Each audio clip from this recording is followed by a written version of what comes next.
शेतकरी बांधवांनो, आजचा व्हिडिओ तुमच्यासाठी अत्यंत महत्त्वाचा आहे, कारण तुमच्या खात्यामध्ये तब्बल 6,000 रुपये जमा होणार आहेत. होय, बरोबर ऐकलं. 3,000 रुपये प्रधानमंत्री किसान सन्मान निधीचा हप्ता 22वा हप्ता आणि 3,000 रुपये नमो शेतकरी महासन्मान निधी योजनेचा 8वा हप्ता, असे एकूण 6,000 रुपये थेट तुमच्या बँक खात्यामध्ये जमा होणार आहेत.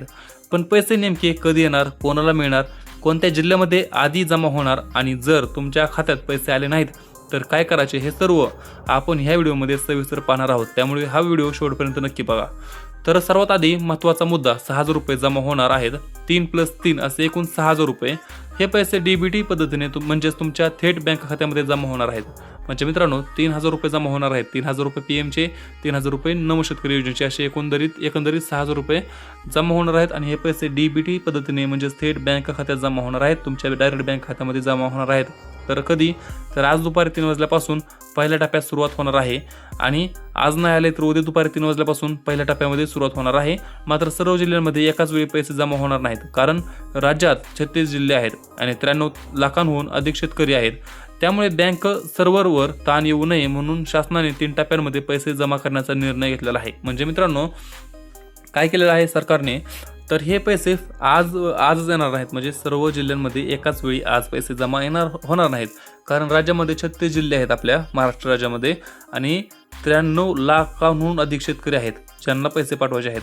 त्यामुळे बँक सर्व्हरवर ताण येऊ नये म्हणून शासनाने 3 टप्प्यांमध्ये ही मोहीम राबवण्याचा विचार केलेला आहे. 3 टप्प्यांमध्ये पैसे जमा करण्याचा निर्णय घेतलेला आहे. कोणत्या टप्प्यात तुमचा जिल्हा आहे हे आपण पुढे पाहणार आहोत. तर पहिल्या टप्प्यामध्ये काही निवडक जिल्ह्यांचा समावेश करण्यात आला आहे. पहिला म्हणजे जालना जिल्ह्यामध्ये पहिल्या यादीत आहे. जालन्यातील अंबड, भोकरदर, बदनापूर आणि घनसावंगी तालुक्यातील पात्र शेतकऱ्यांच्या खात्यात आज दुपारी 3 वाजल्यापासून 6,000 रुपये जमा होण्यास सुरुवात होईल. आज दुपारी 3 वाजल्यापासून, जर आज नसतील आलेले तर उद्या दुपारी 3 वाजल्यापासून दुसऱ्या टप्प्यामध्ये पैसे तुमच्या खात्यामध्ये 6,000 रुपये जमा होण्याची शक्यता आहे. तसेच धुळे जिल्ह्याचीही पहिल्या टप्प्यात समावेश करण्यात आलेला आहे. म्हणजे धुळ्यामध्ये देखील पहिला जिल्हा आहे. पहिल्या टप्प्यामधला जिल्हा धुळे देखील हा एक आहे.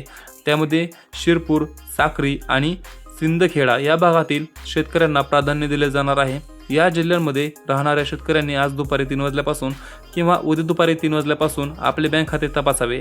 3,000 + 3,000 असे एकूण 6,000 रुपये जमा होणार आहेत इथल्या शेतकऱ्यांच्या खात्यामध्ये देखील. आता प्रश्न येतो, उर्वरित जिल्ह्यांचे काय? ज्या जिल्ह्यांचा पहिला टप्पा समावेश होतो, म्हणजे ज्या जिल्ह्यांचा पहिल्या टप्प्यात समावेश नाही, त्यांना दुसऱ्या आणि तिसऱ्या टप्प्यात पैसे मिळणार आहेत. म्हणजे दुसरा टप्पा आज रात्री 12 नंतर सुरू होईल आणि तिसरा टप्पा पुढील 24 ते 48 तासात पूर्ण केला जाईल. म्हणजे सर्व पात्र शेतकऱ्यांच्या खात्यात 6,000 रुपये जमा होणार आहेत. परंतु टप्प्याटप्प्याने तुमचा जिल्हा कोणत्या टप्प्यात आहे हे आपण या व्हिडिओमध्ये पुढे पाहणार आहोत. म्हणजे मित्रांनो, प्रश्न असा आहे की आता ज्या जिल्ह्यामध्ये पैसे येणार आहेत, धुळे झालं वगैरे, तर त्या जिल्ह्यांचं ठीक आहे की त्या जिल्ह्यांना पैसे येणार आहेत. परंतु उर्वरित जिल्हा म्हणजे ज्या जिल्ह्यांमध्ये आज पैसे यायचे नाहीत त्यांचं काय, तर त्यांच्याबद्दल काय बातमी आहे मित्रांनो. तर ज्या जिल्ह्यांचा पहिल्या टप्प्यात समावेश नाही, म्हणजे जे जिल्हे पहिल्या टप्प्यामध्ये आलेले नाहीत, त्यांचा समावेश पहिल्या टप्प्यामध्ये नाही, त्यांना दुसऱ्या आणि तिसऱ्या टप्प्यामध्ये पैसे मिळणार आहेत. म्हणजे असं नाही की तुमचा आज पहिल्या टप्प्यामध्ये समावेश नाही तुमच्या जिल्ह्याचा, म्हणजे तुम्हाला पैसे येणार नाहीत. तर पहिला टप्प्यात नाही तर दुसऱ्या आणि तिसऱ्या टप्प्यामध्ये तुमचा जिल्हा असू शकतो. दुसरा टप्पा आज रात्री 12 नंतर सुरू होईल, म्हणजे उद्यापर्यंत तुमच्या खात्यामध्ये पैसे येतील. आणि तिसरा टप्पा 24 ते 48 तासामध्ये पूर्ण केला जाईल. म्हणजे तिसरा टप्पा देखील लगेच आहे. म्हणजे सर्व पात्र शेतकऱ्यांच्या खात्यामध्ये 6,000 रुपये हे जमा होणार आहेत येत्या 3-4 दिवसामध्ये. परंतु टप्प्याटप्प्याने जमा होणार आहेत. तुमचा जिल्हा कोणत्या टप्प्यात आहे हे आपण पाहूयात आता. तर आता 2026साठी नवीन अटी लागू करण्यात आलेल्या आहे. यापूर्वी सरसकट सर्वांना पैसे मिळत होते. म्हणजे 2026मध्ये आता अटी लागू केलेल्या आहेत. ह्याच्या आधी सरसकट पैसे आलेले आहेत सर्व शेतकऱ्यांना 2025मध्ये. परंतु आता त्यांनी काहीतरी अटी लागू केलेल्या आहेत की पूर्वी सरसकट सर्वांना पैसे मिळत होते, पण आता फक्त पात्र आणि खऱ्या गरजू शेतकऱ्यांना 6,000 रुपये मिळणार आहेत. म्हणजे आधी सरसकट सर्वांना पैसे आले, परंतु आता फक्त पात्र आणि खऱ्या गरजू शेतकऱ्यांना 6,000 रुपये मिळणार आहेत.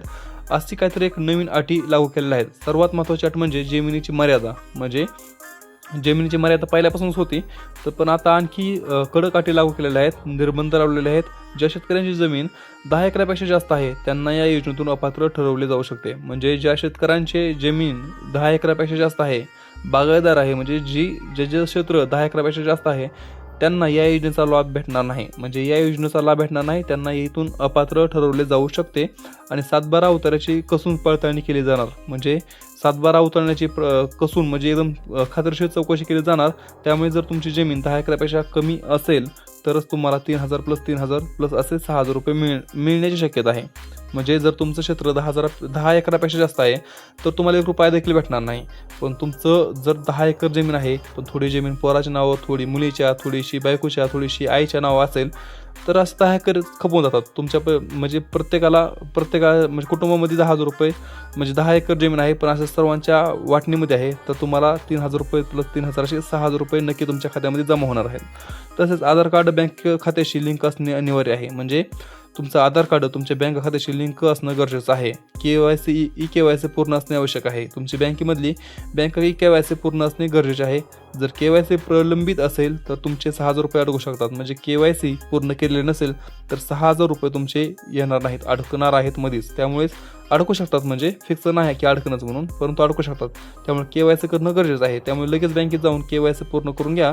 मोबाईल नंबर आधारशी जोडलेला असणेही गरजेचे आहे. म्हणजे तुमचा मोबाईल नंबर आधारशी लिंक असणं गरजेचं आहे. कारण पैसे जमा झाल्यावर तुम्हाला मेसेज येईल आणि मेसेज येण्यासाठी आधार लिंक असणं गरजेचं आहे. मोबाईल नंबर आधारशी जोडलेला असणं गरजेचं आहे. तरच तुम्हाला पैसे तुमच्या खात्यामध्ये आलेले आणि गेलेले तुमच्या मोबाईलवरती पाहता येतात. मेसेज पडतो, मेसेजद्वारे पाहता येतात. आता पुन्हा स्पष्ट सांगतो, एकूण 6,000 रुपये म्हणजे एकूण 6,000 रुपये जमा होणार आहेत. तर 3,000 रुपये PM किसानचा 22वा हप्ता आणि 3,000 रुपये नमो शेतकरी योजनेचा 8वा हप्ता. हे पैसे आज दुपारी 3 वाजल्यापासून नाहीतर उद्या दुपारी 3 वाजल्यापासून टप्प्याटप्प्याने जमा होणार आहेत. पहिल्या टप्प्यात जालना आणि धुळे जिल्ह्यापासून सुरुवात होणार आहे. उर्वरित जिल्ह्यांची माहिती आपण पुढे पाहणार आहोत. म्हणजे आज मित्रांनो जालना आणि धुळ्यामध्ये पैसे दुपारी 3 वाजल्यापासून यायला सुरुवात झालेली असेल, जमा झालेली असेल. जर तुमच्यापैकी कोणी जालना किंवा धुळ्यामधले शेतकरी असतील तर आम्हाला खाली कमेंटमध्ये विचारा, म्हणजे सांगा, नक्की सांगा की पैसे आलेले आहेत की नाही झालेले आणखी देखील. कारण आता 3 वाजून गेलेले आहेत आणि आता तुमच्या खात्यामध्ये पैसे यायला सुरुवात व्हायला पाहिजे. म्हणजे झाले देखील झाले असेल तर पैसे आलेत का नाहीत ते आम्हाला कमेंटमध्ये नक्की सांगा. आणि जर तुमच्या खात्यामध्ये पैसे आले नाहीत तर काय करायचे आहे, तर सर्वप्रथम बँक खाते तपासा, आधार लिंक आहे का ते पहा, 7/12 माहिती अपडेट आहे का ते तपासा, PM किसान पोर्टलवर तुमची नोंदणी तपासा आणि अनेक वेळा नाव, आधार क्रमांक, बँक खात्यातील छोट्या चुका असल्यामुळे 6,000 रुपये अडकतात. त्यामुळे माहिती अचूक असणे गरजेचे आहे, आवश्यक आहे. म्हणजे जर तुमच्या खात्यात पैसे जर आले नाहीत तर काय करायचे आहे मित्रांनो, तर सगळ्यात पहिल्यांदा तुम्हाला तुमचं बँक खातं चेक करून घ्यायचं आहे, तपासून घ्यायचं आहे. नंतर तुमचं आधार लिंक आहे का नाही ते पाहायचं आहे. आधार लिंक म्हणजे नंबर तुमचा लिंक आहे का, डेबिटद्वारे पैसे येण्यासाठी बँक खातं आधारशी लिंक आहे का हे तपासायचं आहे. आणि 7/12 माहिती अपडेट आहे का आणि काय चुकीचं तर नाही ना त्यामध्ये, हे देखील तपासायचं आहे. PM किसान पोर्टलवर तुमची नोंदणी स्थिती तपासायची आहे.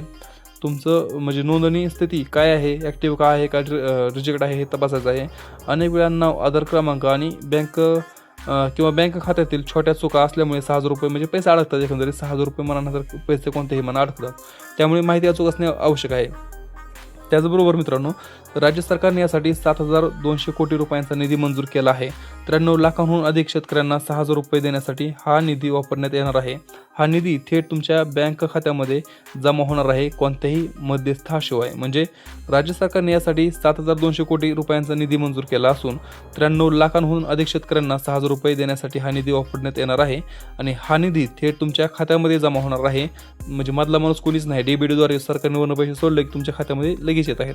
शेतकरी बांधवांनो, ही मोठी आनंदाची बातमी आहे. 6,000 रुपये थेट खात्यात जमा होणार आहेत. पण हे पैसे कधी, कोणाला आणि कोणत्या जिल्ह्यात आधी येणार हे आपण सविस्तर पाहिले आहे. तरीही जर तुमचा जिल्हा कोणत्या टप्प्यात आणि नेमकी तारीख आणि वेळ काय आहे आणि पात्रता कशी तपासायची हे सर्व जर तुम्हाला आणखी माहिती डीपमध्ये माहिती करून घ्यायचं असेल तर आम्हाला खाली कमेंटमध्ये नक्की सांगा. आम्ही तुमच्यासाठी त्याच्यावरती देखील एक स्वतंत्र व्हिडिओ नक्की बनवू. मित्रांनो, आजच्या व्हिडिओमध्ये फक्त एवढंच. आपण भेटूया पुढच्या व्हिडिओमध्ये. तोपर्यंत जय हिंद, जय महाराष्ट्र.